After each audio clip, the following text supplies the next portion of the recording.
বহরমপুর শহরেই 4 star deluxe premium hotel with luxury and comfort golden retreat.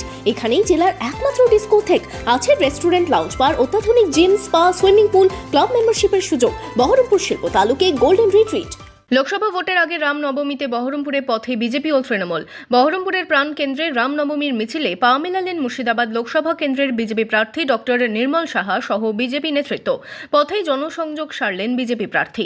তার জন্মদিনে, এই নবমীর দিনে আমি সবার সঙ্গে রাস্তায় নেমেছি। এই রামনবমী আমি পালন করছি। আমি রামনবমী পালন করতে এসে আমি গর্বিত।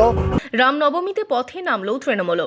বহরমপুরের রাধারঘাট গোয়ালজান থেকে রামনবমীর মিছিলে পা মেলালেন তৃণমূল নেতৃত্ব। মিছিলে পা মেলালেন নবগ্রামের তৃণমূল বিধায়ক কানাই চন্দ্র মণ্ডল সহ তৃণমূল নেতৃত্ব। মানুষের ক্ষুধা যন্ত্রণা, সেই ক্ষুধা যন্ত্রণাকে ভুলিয়ে দিয়ে আজকে ধর্মের নামে মানুষকে বিভাজনের রাজনীতি করছে। সেই জায়গায় দাঁড়িয়ে আজকে আমাদের দলনেত্রী মমতা ব্যানার্জি মানুষের পাশে দাঁড়িয়ে সব ধর্মের প্রতি আজকে যে আমাদের ঐক্য, সেই ঐক্যকে তিনি প্রমাণ করছেন এবং তার মধ্যে দিয়ে আজকে এই রামের শোভাযাত্রা হচ্ছে। রামনবমীতে প্রতি বছরই বহরমপুরে মিছিল হয়। সেই মিছিলে হাঁটেন বিজেপি নেতা কর্মীরা। তবে এবার ভোটের আগে বহরমপুরে মিছিল তৃণমূলেরও। এখন দেখার মিছিল থেকে কে কতটা ফল ঘরে তুলতে পারে। Bureau report, imagine community media.